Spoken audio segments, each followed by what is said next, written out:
This video is sponsored by Squarespace. The Canon R5. You know it's catching some flack on the internet for video, but this has to be one of the best photography cameras that I have ever used. You wanna know why I stopped shooting Canon years ago? Because the dynamic range on their sensors was booty. Have they finally improved it on the R5? Well, I'm shooting these sunflower photos during harsh afternoon sun, and I'm gonna show you the straight out of camera photo along with the edited one.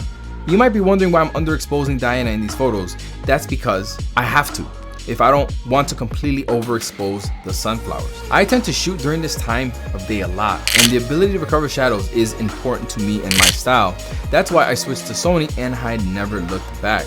Oh, and for the record, we purchased these sunflowers in the shop prior to entering so that we could use it as props.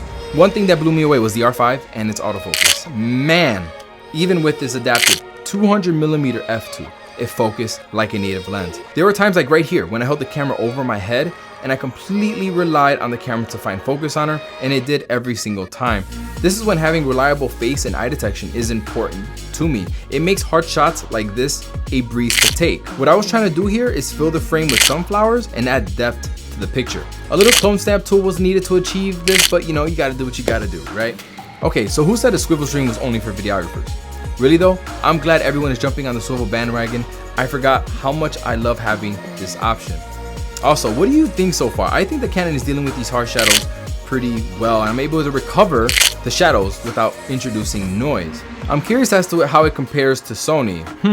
Well, actually, I also took some photos for an image quality comparison video between the R5 and the Sony a7R III. I wanted to compare how flexible the files are, and I will be comparing them in one of my next videos. The next shots are with the Canon 35 1.8 RF. You know, I really like this little lens and how it doubles down as a macro lens as well. I hope Canon makes more of these 1.8 RF lenses like this that are small and lightweight. If you are interested in how I color graded and retouched the images that you've seen in this video, my Lightroom presets and my full retouching course will be linked down below. You could put any camera in my hand. It could be my favorite Sony camera on the shelf over there, and I'm always gonna find something that could be improved, something that I wish was different. And with the Canon R5, I have a hard time finding something that I don't like. My 4 biggest issues with the Canon EOS are the fact that it didn't have a joystick on the back. This has a joystick. The EOS R had 1 card slot. This has 2 card slots. The EOS R had no IBIS. The R5 has IBIS. And the biggest one, the EOS R, just like all the previous Canon cameras, was terrible in dynamic range. So the ability to recover shadows when you're shooting in harsh lighting like I just did, you recover the shadows and you start to get grain right away. And that's why I switched to Sony a long time ago, because I was able to shoot in bad lighting, underexposing my subject and recovering the shadows and being able to get really nice usable images.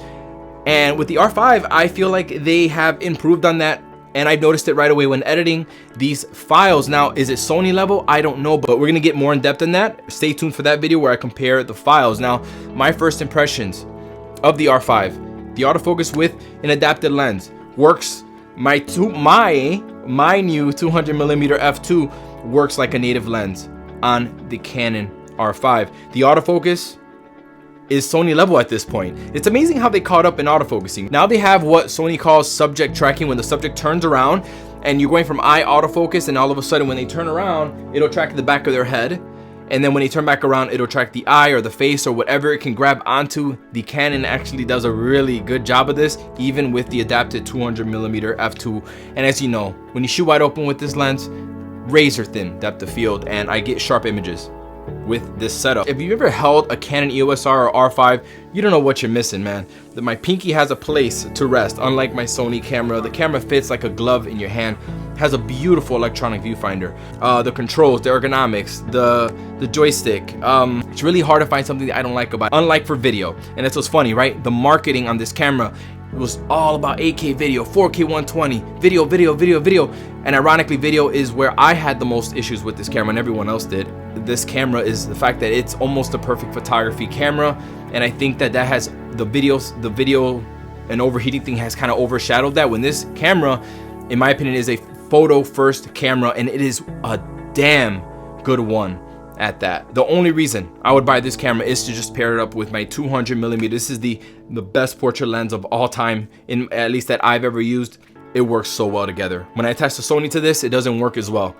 This is a dream to use right here, the R5 and the 200mm. So far so good with the R5, guys. Like I said, stay tuned for more content on the EOS R5. I have a lot of videos that I haven't posted yet, and I want to send a shout out to my sponsor for this video, and that is Squarespace. If you are looking for a website, blog, or an online store, make sure to check out Squarespace. Every photographer, videographer needs a website.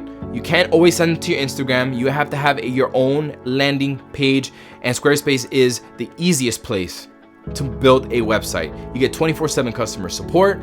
You get easy to use templates, and you can change it up at a click of a button. You can set up an online store if you want to sell merch, you want to sell shirts or prints, whatever you want to sell. They have an online store, and it's so easy to use and manage. And I make a great side income selling my Lightroom presets and my retouching tutorials. If you are interested, use the coupon code Manny and you will get 10% off your first purchase. Okay, link will be down below.